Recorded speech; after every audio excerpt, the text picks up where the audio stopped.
இப்போது நம்ம வண்டி வந்து ஈகோ ஸ்போர்ட் ஆயில் சர்வீஸ் பண்ணியாச்சு. இப்போ அந்த ஆயில் சர்வீஸ் சிம்பிள் லைட்டை வந்து ஆஃப் பண்ணணும். அது எப்படின்னா, சாவியை இப்படி ஆன் பண்ணிவிட்டு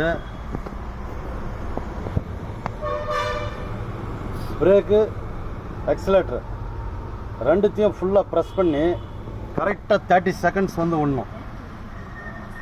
அப்படி நீங்கள் 30 செகண்ட்ஸ் விட்டிங்கனாக்கா உங்களுக்கு வந்து அந்த லைட்டு வந்து ஆட்டோமேட்டிக்காக ஆஃப் ஆகிடும்.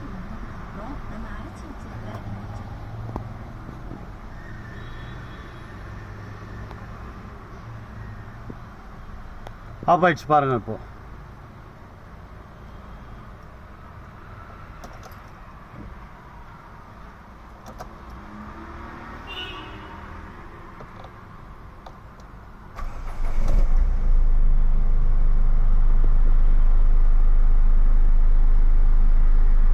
இதுதான் அந்த லைட்டை ஆஃப் பண்ணுற வழிமுறை.